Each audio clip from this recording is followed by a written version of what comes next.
And welcome to the Rugby Bits podcast. And I'm here with Shaun today. We're going to preview week 5 of the Rugby Championship, in which the Springboks are taking on Argentina in Argentina this weekend. There are 10 changes to the run on side. There's a lot of some fresher faces into the team, some new combinations, and we're going to break down that team today. We can also look at the Currie Cup as well. The semi-finals happen this weekend, and we have a Lions versus Sharks final to look forward to. Shaun, how are you doing, man? How was the weekend of rugby for you? Yeah, it was good. How you doing? It was it was a good weekend of rugby. The Sharks game was off the charts. I'm still coming to terms with a whole bunch of things. Like I completely forgot that we had 20-minute red cards, which I absolutely hate. But I'm sure we'll get into that a little bit later. But yeah, good weekend, and looking forward to an absolute manic weekend this weekend. Yeah, rugby championship back. URC is going to start up. The Premiership's going to start up.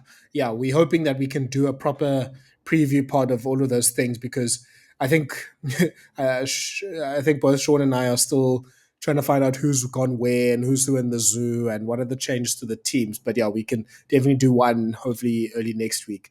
Shaun, let's go to the team, and there's a lot of similarities to the team that faced Australia in Perth, I should say. We have Samuel Murat as captain. You have quite a few of the newer faces to the team inserted there. The bench is quite strong, so there's that whole break glass in case of emergency. So yeah, I think your first take on it. Was there any names that stood out for you that were included in the team? Yeah, I think it was. I was having a look at it. I expected some changes. I thought there'd be more change, if I'm honest.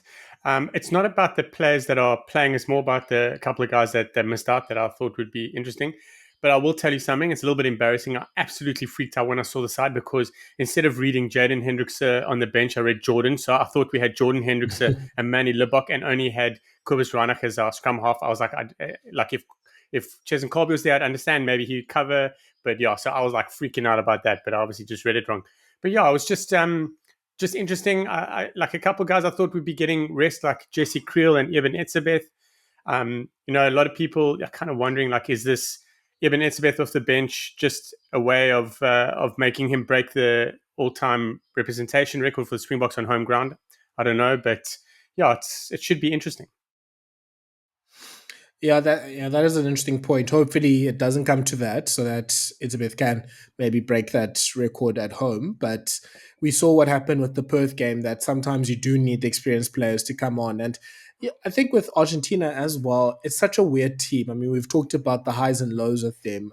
They're the typical when you expect something from them, they'll flop, but when you don't expect anything from them, they can tear you apart, as the Aussies can attest to. So it would be typical. I was saying to someone, it would be typical Argentina for them to roll over for the second team, and then next week in Nelson in Bombela they put like 30-40 on the Springbok first team. Yeah, it's.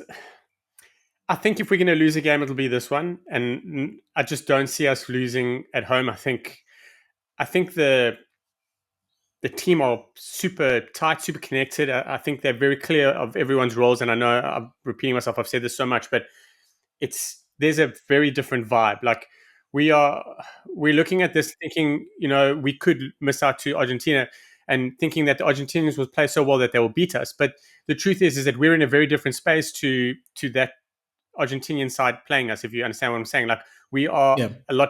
Everyone understands that playing realistically, playing for places to be in the Springbok World Cup squad in the next World Cup for being a long term player. So it's big. There are a couple of guys that are obviously playing for that. I think Thomas du Toit. It's strange to say that he's had such a great season with Bath. He's missed out a few times, but he's kind of hanging a little bit in the loose there. So I'm hoping that he will have a good performance. But yeah, if we're going to lose one, it'll be this one. I just also can't see us losing, but it could go wrong. I just don't see it happening at home. yeah. Maybe let's do a position by position look. And you started with Thomas du Toit, and I think that's an interesting name to start off with. I mean, you shake a tree, there's a tight head prop that comes out of it for in South Africa. So there We didn't is think that a players couple of years like ago, eh? I mean, fair enough, yeah. But there's players like Vokolo, there's Nettling Forshire. They're all pretty much in the same age range as Thomas du Toit in their sort of earliest 30s or late 20s. They've been playing well for their provinces. It seems like with Trevor Nyakane maybe out, or maybe he can come back as well. Obviously, had a good performance on Saturday for the Sharks. They're the ones that are fighting for that third choice tight head, and possibly maybe going up to second or first choice because Koch and Malherbe are a bit older. So Thomas Tutoy, someone I saw someone, or I was replying, or I had an exchange with someone saying he hasn't had an impressive Springbok test yet, which even for me as someone that does like Thomas Tutoy, I don't think we can deny that. I don't think he's had a stellar game for the team yet. I've also said that he's really had a team where he's been in the first choice squad if he's played for that. I think remember there was that one opportunity he had against England and he got a red card. Like it just hasn't really worked out for him that he gets a good opportunity, but he will know probably better than anyone that there are a lot of wolves at the door that are ready to take up his spot, and he'll be willing to try and put on a good performance. He'll probably be facing Thomas Gajo, who's a really dynamic lucid prop for Argentina. Maybe not the best scrummager in the world yet, but he'll give him a tough contest compared to maybe some of the Portuguese props he faced in the first test that he had. So yeah, it'll be interesting to see how he goes on Saturday. Yeah, it's you say that he hasn't really sort of stamped his mark down on the Springboks. He hasn't really had a bad game besides that red card game. Yeah, Obviously, that's not like he hasn't had a bad game, so he's kind of there and thereabouts. I think what's really important for him, especially sitting where he is, he is a swing prop, but he also has come off such a great season for Bath. I think it's really important that he obviously scrums well, but he's got that great carrying ability and I don't. He is the kind of player that can really have a standout game. Like Francois Herber, like he will scrum well and then he will carry every now and then and clear some rucks. Where Thomas du Toit can scrum well, but he also has that ability to carry. So that's really where he can kind of show the Springbok selectors, listen, I'm good enough to be a little bit longer. But it's not like he's a new kid on the block. The Springbok management know what he's got, and it's sad that he's kind of always sort of hanging around the fringes because I have yet to meet a South African fan that doesn't think that he deserves another shot. He's quite favourable amongst the fans. It just proves that he hasn't really had bad games. yeah. It's just I think you sometimes can be born at the right time, you can be born at the wrong time, and Tutoy in some aspects can say yes. If I was born maybe 5-10 years ago, I'd probably get a 50 caps quite comfortably. But now I'm in an era with a lot of great Springbok tight head props, and that's obviously made a big difference to the amount of test caps and opportunities that he's had. So he's partnering up with Oxen Chair and Malcolm Marks, probably close to the strongest prop, front row combination that he's had next to him. So he has a good opportunity to impress there. With the locks, very inexperienced locks in the Springbok context, but some seasoned campaigners in terms of the URC, like Simon Murat and Rano Kia, both captains for their respective franchises. They've got a lot of caps. They've played at the highest stages in the domestic game. Nokia obviously he's had the two games against the All Blacks. He's been on really good form. The line out has been largely fixed with his presence. Murat, he's the captain again. He's also, I think, he's looking for that performance that maybe Nokia's had over the last 2 weeks. Shaun, I think these seem to be basically almost like the next gen locks now because they're in their mid 20s. You know, you look at age profiles, a lot of our locks are pretty much 30 and above or in their mid 30s pretty much. So they're the ones that this could be a lock combination, depending on how long, the likes of Itzbeth and Snyman and Mostert play at the highest level. This could be, the Springbok lock combination, in the not too distant future. Yeah, it's interesting. I mean, there are a lot of guys in the mix. I mean, Jean Klein looks like he's starting this weekend for Munster. Like, there are a As lot of broken by options. Springbok coach Rassie Erasmus. Yes, yes. So yeah, it's interesting. I still, and maybe it's because I don't really know the nuances of playing like number 4 lock. I still don't see the issue that everyone has with Salman Murat. So yes, he's a great leader. He doesn't really put a foot wrong on the field. That's the thing that I'm also quite interested in. He doesn't really make that many mistakes. So yeah, it's going to be interesting, especially because if you look at the loose trio. So well, if you look at like 3, 4, 5, 7, a little bit of six, it's relatively inexperienced. Jasper Visser just come back from a long time as well. So like the pack's relatively inexperienced if you look at it as a whole, and also from Mm. what we're used to. But yeah, like the Locks have a lot of work to do, especially lacking that experience that they're used to having all around them. It's going to be a massive, massive game for both of them. Yeah, I think that is a very good point. That like essentially the experienced campaigner is Jasper Visa, and he has I think about 20 odd caps, and I don't think he's really been seen as the senior player before maybe this test. So it's going to be quite interesting to see how that combination goes about. But I think the good thing is that a lot of them have a lot of URC experience. It's not 21, 22, 23 year olds coming in. It's some grizzle campaigners. I mean, Van Staden, he's had a really strong career for the last like 10 or so years. Ben Jason Dixon, a little bit on the younger side, but he's worked himself up as a journeyman. Visa's obviously traveled the world now with his rugby.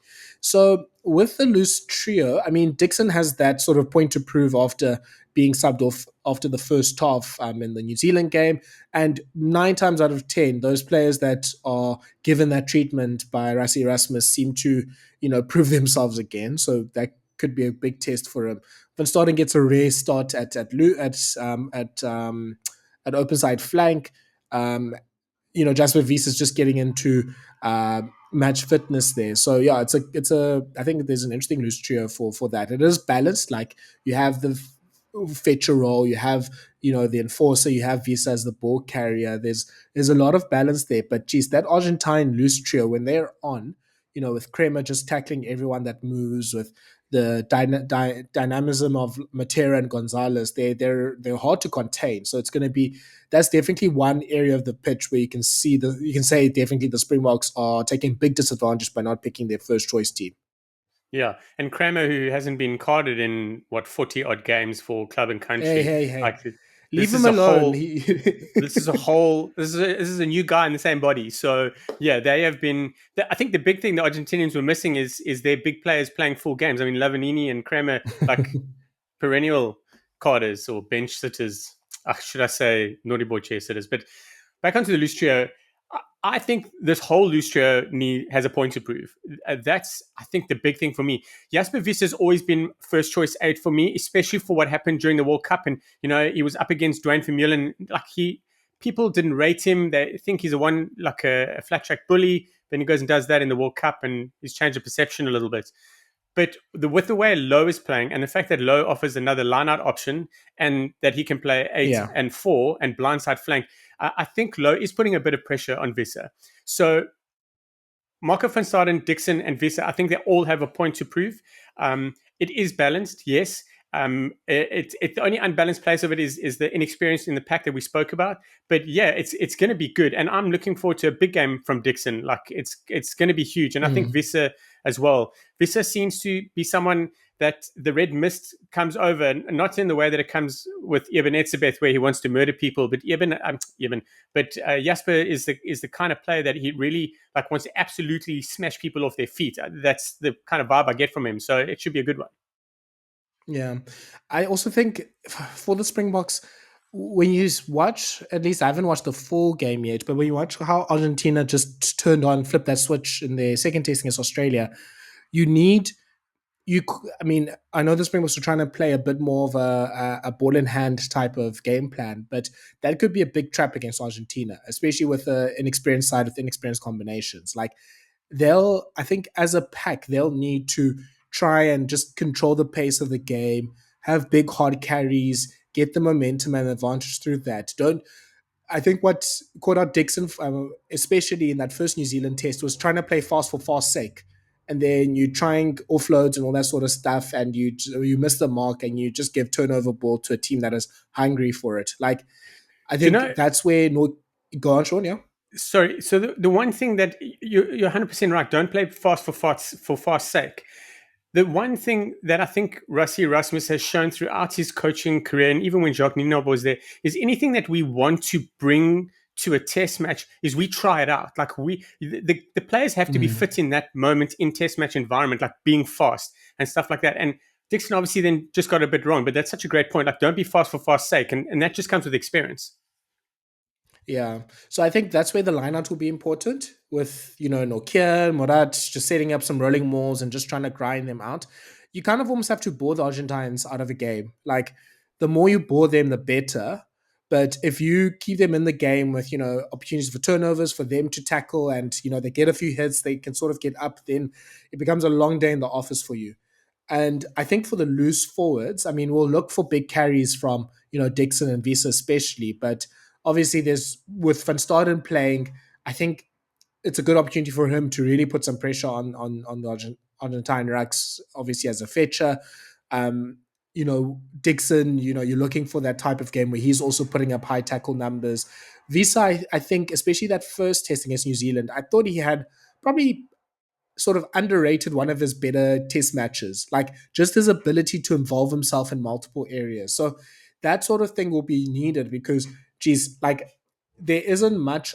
I think there isn't much of a advantage or difference between the Springboks and Argentina in most positions, but except for like the tight five, but especially with the loose forwards, that's where Argentina could probably beat us quite well. So it'll be interesting to see how the forward pack comes together. Like there isn't many combinations of players that have played together there. So just looking at that team, you have a Shark there, you have a former Lion there, you have a former Shark. So Dutoy and Ox at least know each other a bit well. Murata and Nokia are from one's from the coast and one's from like deep in Pretoria. You have a shark. I mean, sorry, a bull, a stormer, and a Leicester tiger slash cheetah. So there's no real combinations here. So I think if that start against Australia went pretty well that first 20 minutes, I think we have a much easier game. It was easy at the end, but this is also about just getting that good start going so that you're not in a position where you have to break the glass and get on the big boys at the end. Yeah, it's a good point. I think it all really hinges on the front row. I know it's like low hanging fruit to say that, but a couple good scrums, couple good lineouts, and things change. I think the carry and the Mm. tackle are going to be, like will be decent and normal. I think Dixon would have learned from it. No one else really was throwing too much randoms out, and the team as a whole have got better at it. So completely untested pack and unfamiliar pack, but a lot of experience there and a lot of quality there, which is really important. Yeah. So let's go to the back line. Reinach and Pollard, obviously they've played together a lot. That's a experienced combination. I guess I would have wanted Jaden Hendrickson to play rather, but that's fine. He's going to be coming off the bench. Pollard, especially with the injury to Sasha and Gomezulu, like I think it's a second or third start for the year, which is rare for Pollard in a time when he's been fit, that he's, been used more as a bench option. Um, so I think we know pretty much what we're going to get from them. The center combination, I mean, we talked about this when the squad was announced, that it was going to probably be Lucanio at 12 and Krill at 13. Like, obviously, there's a lot of positives, and we saw how that went against Australia with just ability. I think as he's almost getting more experience, he's there, he's busy at 12. Um, with them facing Chocobares and Lucio Cinti, like they're almost on the opposite end in terms of experience. Like they're in them like early to mid 20s, they haven't played too many tests versus you know excuse me, with Arm and Jesse Creel, both World Cup winning 13s, both started in finals and are starring players. But they're gonna obviously have their hands full in the sense that if Chocobares and Cinti get good ball, they're a handful. They're great attackers in that sense. Yeah, I just want to start on the halfbacks. I agree with you at 9. I thought we might see a bit of a change, but it's very clear that Reinach has earned his place as first choice in certain games. I think the big thing, and it's no secret, is to see Andre Pollard pairing up with Apelele Fassi at 15. We've only Mm. really seen Pollard and Leroux, so that's going to be very interesting. And onto the midfield, I really do think that we are going to, if everything goes according to plan, we're going to see Pollard at 12 and Lucanio at 13 with Manie coming in at 10. So Ooh. yeah, with regards to the midfield, it's interesting. I, he didn't play in a way that Lukanyam didn't play it away at 12 where you thought, kind of out of place. He's a very different No. 12, very different. And I'm also thinking that Lukanyam at 12, or I think Lukanyam playing, whether he was 12 or 13, would have had to have happened with this 10-15 option by having another playmaker option there. And I think that's where Lukanyam fills in, will try and close that gap that Willie Leroux has brought and that Apelele Fassi doesn't have. With the greatest of respect, he's not a Willie Leroux. Fassi's definitely going to be attacking outside wider and stuff like that. So we could see Creel taking some crash balls, maybe Pollard being taken out for whatever reason, if he's taking it up, and then Lukanya moving in at 10 or, offering another option there. But this midfield is experienced enough to shut down the excitement of the Argentinians. And I think even if we are going backwards or if we are having a bad game in the pack, that they have the ability, 10, 12, and 13, have the ability to really, really stop the Argentinians if need be. Yeah. And then on that back three, so as you mentioned, Fassi's playing for the first time with Pollard. Look, we know, I think by now, what we're going to get from Orange and Mapimpi. With Fassi playing with Pollard instead of playing with, a Sasha Ngomezulu or a Manie Libbok, obviously we know that Fassi isn't necessarily, like you said, like that second playmaker type player in senior rugby. He's more of, he'll get himself out wide and creates opportunities from there. Like he'll use his pace, his ability to see a gap. He's got a good kicking game, good passing game, and then put people away like as that last man. So, Shaun, do you think it'll that responsibility will fall on him to be sort of that second 10, like coming in certain phases like Leroux does? Or are you saying maybe it's going to be more Lucanio being that second 10 and then, moves and attacks come off him rather? As we've seen how the players play and how they get involved in Springbok setup, like you kind of look at Apelele Fassi and he doesn't strike you as the playmaking 15. They haven't used him as that. They've used him out wide. So, there could be, Rassie does want to try things and look at other options. Maybe he will be coming in at 10 or like at that sort of 12 channel to offer like the Willie Leroux-esque kind of play from 15. But on that back three, Makazole Mapimpi, we also saw that they're using him often as the second last man on attack. So he's not playing at 15, but he does often come in and then shifts out to the last man. So maybe, things will change in that manner. Yeah, it doesn't look like Fassi will come in and the Willie Leroux role. He'll probably stick to his strengths, but maybe we will. We do have options there, but Lukanya is obviously a lot closer to everything. He will be cleaning rucks, so he may not necessarily be that second playmaker option, and maybe it will be Fassi. Just on the other back two, I think Kirkley Arendse, I mentioned that Kirkley Arendse and Jesse Kriel are the only two wingers almost in the world that can play on any side. It's very clear that you can't, wingers can't play left and right wing as you feel. They're relatively specialized in their position. And I thought, with Canon Moody had a little bit of a scrappy one against the All Blacks. We really missed Makazole Mapimpi. I honestly thought that we would have Mapimpi back and have Moody on the right wing, but that's clearly not the option that they're taking. So yeah, it will be fun. I don't know. I'm going to probably bounce this question back to you. Do you see Fassi filling that Willie Leroux role, or the Willie Leroux of now role, or the Willie Leroux of old role, where he was always hitting it on the outside? Yeah, I think you're right, Shaun. I think he will sort of stay to playing what his usual role is. And look, I think what Fassi's done well. I mean, he's had a really good season for the Boks with regards to just doing his role and not almost trying to push it as you maybe could have argued he was doing in 2021 and 2022 when he got Springbok opportunities. He's now just, doing the basics and doing them really well. So he's in attack. He's not trying to do too much when he gets an opportunity. If he sees something, he's obviously been given the backing that go for it. You have the pace, you have the ability. But also, look for, the ridiculous finishes that you have inside and outside of you. And he's done that quite well. He's created a few tries. He's created a few opportunities as well. So it'll be an interesting test. And I guess also for Pollard himself, with someone that was playing pretty well against All Blacks on one leg. We'll get to the Sasha Feinberg Ngomezulu story just now. Um, not pressure per se, but like Pollard will also have to show that he can try to run the attack more more so than maybe he has before.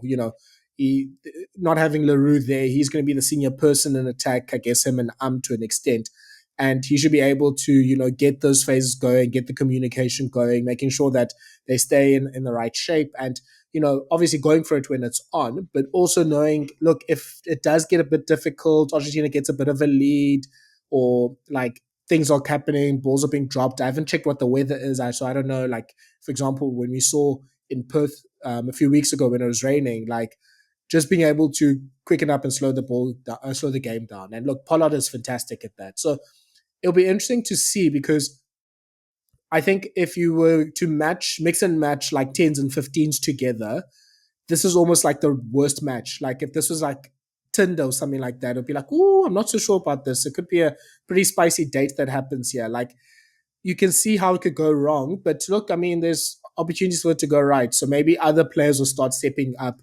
Um, yeah, I think kind of plays the role that.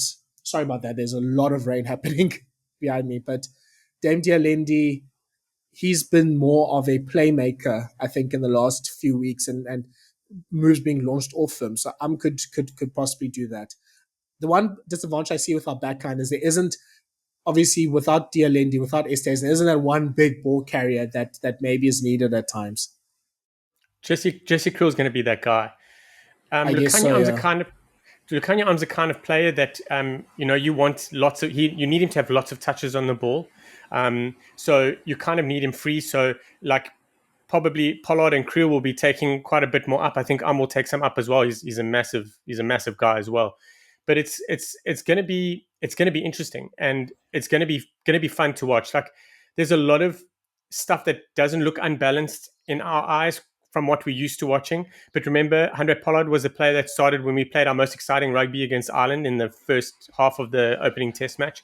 So like there's more happening. There's more evolving and players movement and all that sort of stuff. So it's going to be fun. There's a very good chance, because we have the buffer of not having to win this game in order to win the rugby championship. We can do it like next week if need be. I think that the guys will be a little bit more open. We kind of have a freebie. Obviously, we'd like to go unbeaten, but we do have that buffer of a game to still take the rugby championship. Yeah. And then before I go into the bench, Sean, so out of like the newer players, obviously the non sort of like test regulars, so not Ox or Marks or whoever, who's the player that you are either predicting or maybe hoping or wishing has that big game for you on Saturday to put their It's hand up? Thomas Dutoy. Okay. It has to be him. I really want him to have a big game. I think Apelele Fassi has moved away from that fringe space where if he has a bad game, you kind of like he doesn't belong here. And I don't think Thomas Dutoy has moved into that space. I just feel that he needs to have a massive game, and then we'll see more of him, which is something that we really want. Yeah, I think for me, then, in a similar fashion, you alluded to it, but the Salman Murat thing, like, I wish he has a big game just Yes, to yes. sort of quieten the noise. Look, I think it wouldn't be too bad because, look, I think there's a few things. Number one, factually, I think he's the best tight head lock that hasn't been in the Springbok setup yet. Like out of the URC teams, with Ruben van Heerden playing sort of 4 and 5 or mostly 5 in the last season, Samurat is sort of the better tight head lock, but he's more of a grafter than like, Etzebeth or Snyman. So he does sort of more the unseen work, which maybe falls away to sort of someone watching. The only problem is, obviously with him being captain, there's a bit of a spotlight on him, and that's where people are like, well, what does he do? What's his function here? I was saying to Cooks when we were watching the Aussie game together, I was like, someone actually needs to get into a fight in like the first 10 minutes and, box Matero someone in the face. Okay, maybe not box in the face, that's a red card, but do something that's just worth a yellow card. Just sort of get his name out there, sort of put himself out as an enforcer, introduce himself to the world. And then I think that public opinion sort of turns around for him. But apart from that, I just want for him to, obviously fulfill his core roles, like hit the rucks, like, get over the advantage line when you have the ball in hand, do well with the rolling maul, defending the rolling maul as well. But yeah, I think just as much as Dixon is sort of a ever present, hitting racks and tackles, like if Murat is sort of almost following Dixon and making almost as much of an impact, then I think he's having a good game. So Mm. we've gone, I think, to a more of a workhorse type of pack here. Like Murat, Nokia, Dixon all have big engines. Van Staden gets himself into contact. The only sort of big boys that have big carries are even the backline. You can say it's almost like more of like a mobile workhorsey one. The only big Mm. sort of carrying boys are the is probably just about Jasper Visa and maybe the props. So it's going to be interesting. I think if Murat can sort of almost match or do the high work rate, but also just sort of impose himself, like messing up a Argentine rolling maul or making the big hits. Like I think those sort of like big dominant tackles, like rucks messed up, and yeah, like that sort of stat where you just like disrupting rucks. That sort of like those sort of stats are, I think, could be quite important for Murad. Just at least for public perception's sake, to do what he needs to do. Because obviously the Yeah. coaches back him; they see him as a future leader for the team. It's just now, I guess, not that it matters that much. We're not picking the team. Who cares what we think? But just getting that public perception, I think, would benefit him a lot. Absolutely. I think being a nuisance would be great. And also, let's be honest, your original plan of him just getting into like a dust up with someone will absolutely catch Argentina offside. Someone Murat seems like one of the nicest guys out there. He doesn't seem like, he'd hurt a fly. So I think if he just grabbed Marcus Kramer by the collar and like drove him back a little bit and the whole team piles in, the perception of him will change throughout the whole of South Africa. And I think that's a great call. I'm all for it. Yeah, you have to pick your right battles. I'm not sure about Kremer. I'll be scared of him. I think you try someone a Got to bit got to go for smaller, the biggest maybe guy. Gonzalez. No, got to go for the biggest guy. Always go for the That's how biggest you guy. earn You your got to make a stripes. statement. Absolutely. Gonzalez Yeah. is also a nice guy. Like if Murat and Gonzalez were having a box, like it would just be bizarre. You just be like this doesn't fit. You got to pick a mean guy and sort it out. I hope Lavanini starts, but obviously he's usually paired up with Etzebeth. I think they've played, I think it's like 20 tests against each other, something ridiculous like that. So maybe Wow. he's coming off the bench and he'll come on as soon as Etzebeth comes on, basically. I love those substitutes. You often see them in games, like when like one team makes a certain substitute, the opposition player comes on straight away, and you're like, you were waiting for that. So with regards to the bench, I mean, yeah, obviously big stars with the likes of Gerard Steenkamp is on there. You have Vincent Koch, and then you have the big Eben Etzebeth, as we talked about, Erich Lowe and Quagga Smith. Lowe's obviously had a good few tests as well. He's, like you said with Fassi, he's moved to that, proven himself. He's part of the squad now. Like he's going to be part of like the furniture for a while. The interesting picks, I guess, are 16, 22, and 23. With 23, obviously, Manie Libbok, he gets a chance there at 23. You kind of hope for the game's sake that it's relatively settled by 50 minutes and Libbok has 30 minutes to play and to do what he does best. Yeah, absolutely. I'm really excited to see him come back on. I know, like during the Currie Cup, he had a little couple of wayward kicks. I think the only thing that anyone's ever worried about with Libbok is his kicking off the tee, and Yeah. I mean it's a vital part of playing fly half if that's your kicker, which it is. But like honestly, you can't make any complaints about any other part of his game, and it doesn't really matter what game plan. I suppose it does, but I think this is massive for him. I think I would love for him to come on. You're talking about a player that I really want to see start and play well, Thomas Dutoy. Someone coming off the bench that I want to cook is Manie Libbok.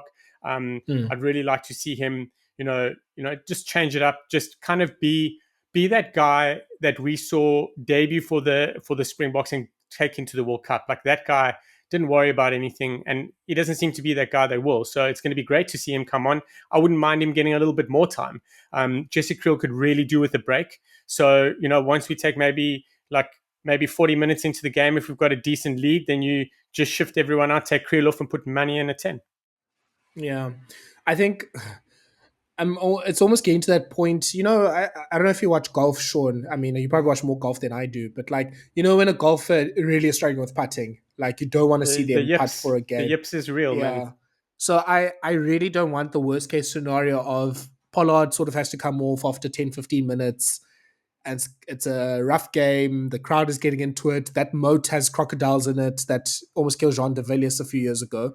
And now it's almost like Libbok has to kick well to win this game. That's, I mean, if he comes out of that well, great. I think that hopefully will get his confidence back. But he just seems like it's not happening. It's not, he's not in a place where, yeah, where, there'll be South Africans that will be really stressed if he has to kick for the game. I'm actually not worried about that. If that Mm, situation happens where Pollard comes on and Libbok goes into 10, I'm really worried about how we're going to be setting any platforms or anything in the backline, because we're only really going to have Creel and then possibly Mapimpi. Because with Pollard there, he's able to crash it up a little bit better yeah. than Libbok. But I I would love for that to happen. Not that I want Pollard to get injured, but I'd like Manie to come on, and I'd like him to go on and win the game and play a substantial part of the game at 10 and go on to win the game. Whether he misses a kick or two or not, if he opens things up and we play flipping expansive rugby and scoring all the tries again, the perception will change. And I think that's the Mm, big thing. The Everyone said that he had to play, like he had to go to the World Cup, he had to be the Springbok fly half, last year. Then the perception changed, and like, oh no, he can't be because he can't kick, he can't do it. And now the perception like is still there. And only things that people are seeing of Libbok is him missing kicks for the Currie Cup or whatever. So I wouldn't mind the perception changing and him coming on and having a mm, great game. Flip, even if he doesn't kick 100%, but if he kicks 100%, even better. You know what I mean? Like, yeah. I I'm I really am the kind of supporter that I want the coaches to have problems picking. I want Yeah. fans to be like, shit, Manny should be starting, but we started Sasha and Pollard's on the bench, or vice versa. When we've got three fly halves that are realistic options, it changes everything. It also opens up our game plan abilities and really allows the Springboks to play the 45 different ways that Rassie wants us to play. Yeah. Yeah, it's, I mean, what a roller coaster of 4 years he's had. But yeah, I think it would be typical of Manie to just find his kicking form and to be like close to the best five in the world for a few weeks after the rough time he's had. It's just would be typical. Jen Hendricks also getting an opportunity. I think I mean, I don't know what I think you guys discussed in the last pod, but I think he did quite well against the All Blacks in the Cape Town test. Yeah, uh, he's I've always been kind of weary of him, and I was in the beginning Mm, because I didn't think that he maybe had the right temperament. It took me two games to realize that I was wrong, because he was the best kicking nine we had. He was great. He was on form, and then now that he's been off injured, I kind of fell back into that. I was like, oh, maybe he's not the right answer. But to be fair, we had 1,000 nines. So yeah, when he came on, I think what people need to realize is the starting nine and the bench nine for the Springboks play two totally different game plans. It's quite evident that that happens. So when everyone wants Grant Williams to start, then he starts and he plays a different game plan, and they all of a sudden don't want him to play anymore. I think when mm, Jaden came on against the All Blacks, he played well. Like, he really didn't put a foot wrong. He did his stuff. He showed a little bit of his awesome rugby brain with that grubber for Chesney. So yeah, I'm really happy to see him there. We are in talking about like having three fly halves to pick from. We have like five nines to pick from. It's ridiculous. So it's a good space to be in, but it's challenging for all those players. yeah. And then finally, Jan Hendrik Wessels now picked at hooker as the reserve hooker. So we might see the situation. I mean, I remember probably 2 years ago, we were worried about Dion Free coming on at hooker in Argentina 2 years ago. And Malcolm Marx just basically played 85 minutes. I think he played more minutes than everyone else. So I think it could be a similar situation here where Wessels only comes on at hooker if like it's the game's effectively in the bag. And if it's not, if it's tense, if Montoya and Rees are on top of us, then it's Jan Hendrik, just get the drinks on, just make sure that Malcolm Marx is all massaged up. So yeah, I mean, we've had the Jan Hendrik Vessels discussion before. I think people are tired of what my views are and my caution about it. It's it'll be, I guess the one thing is, hey, it'll be good to see him sort of play hooker. He was playing a lot more hooker than he did prop for the Bulls last season, at least when he played in like the URC teams. So I think this is his position in the future. I think he has more of a chance here. But I think we know with hooker, especially now when we had the hooking crisis with having two and then one and a half hookers for the Springboks, is a hooker. excuse me, a hooker needs to do that daily, like throwing and hooking and all that sort of stuff as much as possible. Otherwise, if you're only sort of part time throwing, like you can get away for it for a little bit, but not for long. So it'll be interesting to see how he goes here because he's what 2 or so weeks away from joining like the RC team, and then the fun will start at the balls as to where he plays and when he plays and all that stuff. I think that's probably like the great subplot out of what has happened under Rassie Erasmus in 2024. Everyone's looking at him going, "Okay, Jake, your call." Like the big boss has decided how things need to go with certain players, but you seeing it differently. So, yeah, it will be very interesting. And don't isn't Vincent Koch, wasn't he also a swing prop at one stage, or was it Steenekamp? I think it was Vincent Koch because I'm not sure. Yeah. we could have Thomas Dutoy, who's a swinger. We could have Vessels swinging as well. I think Vincent Koch might have played Lucid back in the day, but a long time ago. But yeah, we've got options. We've got options. We can move the guys around in each scrum, change it up. But it's going to be interesting. And you're right. I think listen, if we're honest, both our hookers and mostly Malcolm Marks, because I think it was more noticed in the second half of the game, is that he was not doing well with the line-out throws. So if Vessels comes on and hits every single one of his jumpers, like that changes things massively. So yeah, it's going to be fun. We've got a great bench, especially the front row. And one guy, Vessels, really needs to, well, doesn't need to kind of have a great game. It'd be great for him to have one. Yeah, just quickly on the Argentine side of things, what would you summarize the strengths and weaknesses of them this year so far? Their strength is definitely their grit, and the way that they are able to overcome problems in the game where they kind of didn't really overcome them in the past. So that's definitely a strength for them.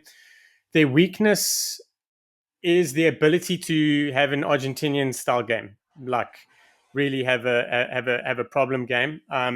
But that win over the All Blacks and then the loss over the All Blacks like would have taught them a lot. So yeah, I think that the weakness these next 2 weeks is the pressure of them being able to win the rugby championship. That will be their weakness, if I can call a temporary one.